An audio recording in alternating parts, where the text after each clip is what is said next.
MLD म्हणजेच market linked debenture हे एक इनोव्हेटिव्ह प्रोडक्ट आहे जे बऱ्याच इन्व्हेस्टर्सला माहीत नाहीये. हे प्रोडक्ट नक्की काय आहे, ह्याचे फीचर्स काय आहेत आणि इन्व्हेस्टर्सला हे कशा प्रकारे फायदेशीर ठरू शकतं याबद्दल अधिक माहिती सांगण्यासाठी आज आपल्यासोबत आहेत गुंतवणूक तज्ज्ञ विश्वेश पाटील सर. MLDs म्हणजेच मार्केट लिंक डिबेंचर्स, ज्याला मार्केटमध्ये स्ट्रक्चर्ड प्रोडक्ट्सही म्हटलं जातं. आता स्ट्रक्चर्ड का बरं?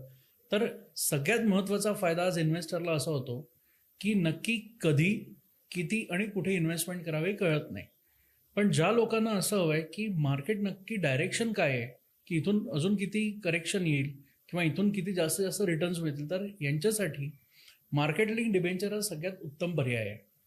पहिलं कारण म्हणजे मार्केट लिंक डिबेंचर्समध्ये प्रिन्सिपल प्रोटेक्टेड हा एक ऑप्शन असतो की ज्याच्यात मार्केटने निगेटिव्ह रिटर्न्स जरी दिले तरी माझं प्रिन्सिपल प्रोटेक्टेड आहे आणि मॅच्युरिटीच्या वेळेस मला तो पूर्ण पैसा माझा परत मिळतो. याच्याच बरोबर दुसरा एक ऑप्शन असा असतो की principal protected with minimum returns. तर जसं आपल्याला डिबेंचर्स किंवा बॉन्ड्समध्ये फिक्स्ड इन्कमच्या स्वरूपात काही रिटर्न्स मिळतात, तर तेही आपल्याला मॅच्युरिटीला आपल्याला प्रिन्सिपलसोबत हे रिटर्न्स परत मिळणार आहेत. आणि तिसरा म्हणजे सगळ्यात महत्त्वाचा ऑप्शन असा आहे की ज्यावेळेस मार्केट पॉझिटिव्ह रिटर्न्स देणार आहे तर आपल्याला मार्केट लिंक पॉझिटिव्ह रिटर्न्ससुद्धा मिळणार आहेत.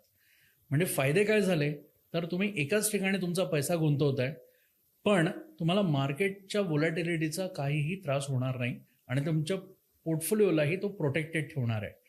अप साईडला रिटर्न्स जे मिळणार आहेत तेही कॅप्चर होणार आणि डाऊन साईडला प्रिन्सिपल प्रोटेक्टेड राहून तुम्हाला फिक्स रिटर्नसुद्धा मिळणार. तर जे रिटेल इन्व्हेस्टर्स आहेत ज्यांना असं वाटतंय की इथून पुढे माझ्या पोर्टफोलिओला फार डाऊनसाईड रिस्क नको आहे, त्यांच्यासाठी उत्तम पर्याय म्हणजे मार्केट लिंक डिबेंचर्स.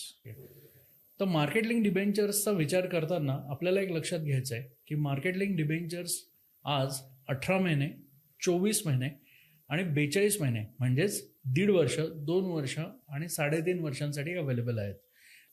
तुम्ही तुमच्या फायनान्शियल गोलप्रमाणे याच्यात इन्व्हेस्ट करू शकता.